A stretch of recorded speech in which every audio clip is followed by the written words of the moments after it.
Shalom, Kahala Yahweh, Bashem Yashai, Bashem Rabakwadash. Double honors my teachers, the apostles and elders of Great Millstone. Peace and mercy to the elect, who are the house of David reborn again in this generation. And Shalom to the 130 Yasharallah, who today were known as the Negroes, Latinos, and Native Americans, who before losing our true heritage, we were known as, and still are, the true Hebrew Israelites of the Holy Bible. In today's lesson, we're going to talk about some of the latest events that are going to lead to World War III, or what the Bible refers to as Armageddon. But before we get into that, let's read this. This is Isaiah 13:4. The noise of a multitude in the mountains, like of a great people, a tumultuous noise of the kingdoms of nations gathered together. The Yahweh Bashem Yashai of hosts mustereth the host of the battle.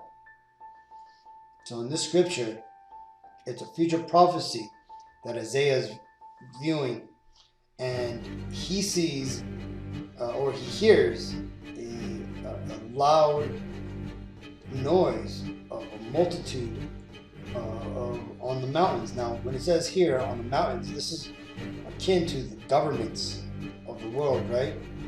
And basically, so you have pretty much all the governments of the world, making noise, right?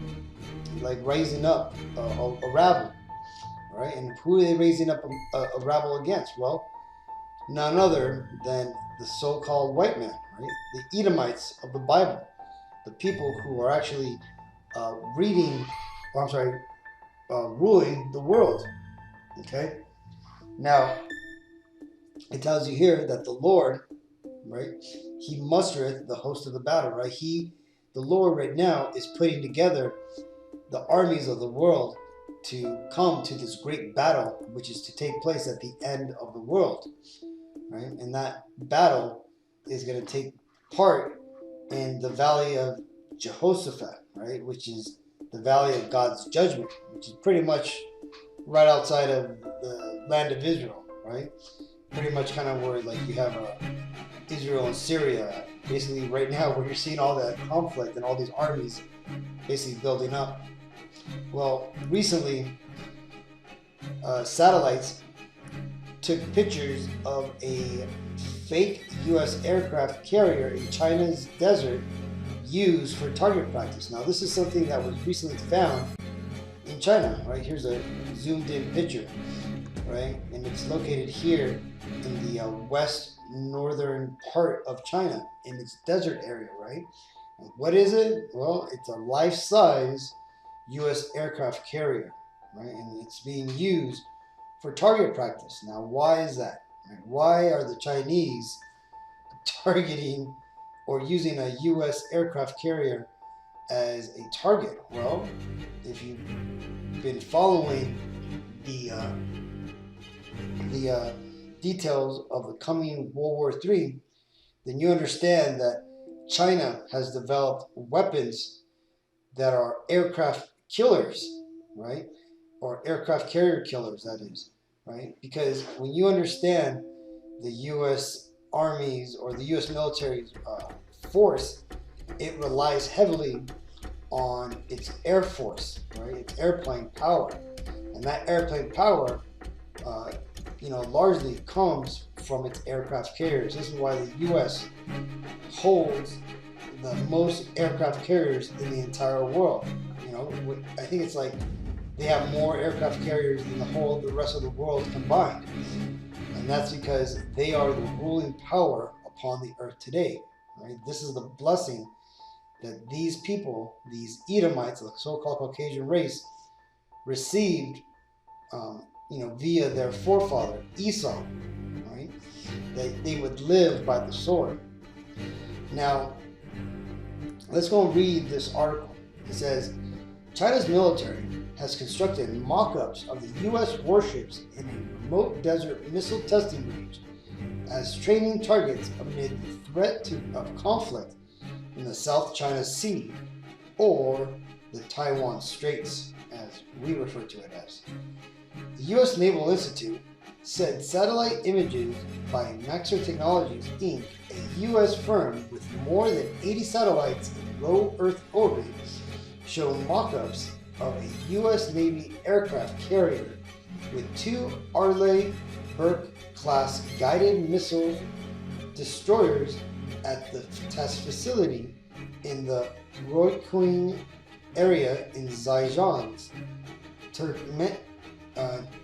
Taklamakan Desert. This new range shows that China continues to focus on anti-carrier capabilities with an emphasis on U.S. Navy warships, the USNI said. And right here you can see these are the mock-ups of those destroyers. Right here's the base that they're operating out of. And here's another U.S. aircraft carrier design. Right, it says the signs are clear that China is focusing on its anti-ship missile program managed by the People's Liberation Army Rocket Force. Right, and this is kind of like a zoomed out. Let's actually take a look at that. So here's the overall satellite image, and it shows you that this place has different aircraft carriers in different locations, right? So that's a trip, man. So you see, China's getting ready, man, for this war. Like just like when you see boxers training before a big fight, you know, China right now is training. And what is America doing? Well, America is freaking worrying about getting trans rights and LGBT rights, you know, passed in the military, man. And worrying about these mandates while China is out there, you know, practicing going to war, right? And not only that, but what else is going on, man?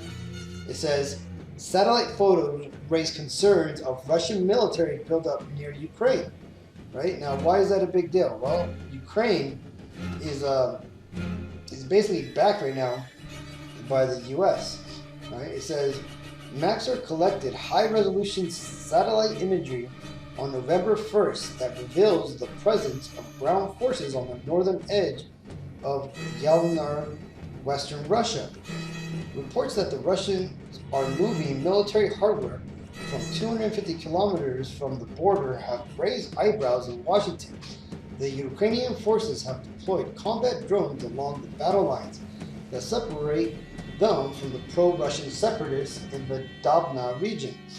The front lines of the conflict, a standoff stretching hundreds of miles from northern Ukraine to the Sea of Azov, have barely moved in 5 years. On Monday, U.S. Defense Forces spokesman Admiral John Kirby said that the Pentagon was aware of public reports of unusual Russian military activity near the Ukraine. So you see that? This is the first time that there's been movement of the military on this, you know, protested border in 5 years. So you can tell something's going on, right? And if you look on the U.S. side, the Babylon the Great side, man, it tells you here, it says the Kremlin, which is Russian, it's like Pentagon, the Kremlin, ongoing U.S. NATO warship drills in the Black Sea aim to contain Russia, right? So Russia is basically pissed that the U.S., right, and NATO the NATO system, right, which is the beast, right, are conducting practices in the Black Sea, right? And when you look at the Black Sea, that's right where on the doorstep of Russia, man. You see, it says the U.S. Navy forces Europe, Africa, U.S. 6th Fleet. This is what they posted, man. It says U.S. Navy, the U.S. Mont Whitney, and the USS Porter sailed in formation with the Bulgarian frigate BGS Gordy yesterday in the Black Sea, right? And that was on the 5th. So you see, these Edomites and these on both sides, along with Moab, the Chinese, they're all, you know, starting to prep for this war, man. While the world is crumbling, World War III is marching forward. So, you know, what does the Bible have to say about that? This is Joel 3:10. beat your plowshares into swords and your pruning hooks into spears. Let the weak say, I am strong. You see, the Lord, He right now is putting it in the heart of these what were once weaker nations to build up their forces, to build up their weaponry, and to ultimately build up their nations to go to war. War with who? Well, Babylon the Great, that is. And this is all happening because we are living in the end days, people. Pretty soon, we will be upon that World War III, which is going to happen right before the Lord comes back. This is Revelations 11 and 14. The second woe is past, and behold, the third woe cometh quickly. Right? So I'm telling you, Akim, we're there. Right? We're living in the last seconds and last days. So, just want to give an update on what's going on the war front. So hopefully this video was edifying. So until next time, I want to give all praises to Yahweh, Ba'Shem Yahushai, Ba'Shem Ruach Kodash, double honors my teachers, the apostles and elders of Great Millstone. Peace and mercy to the elect. Shalom.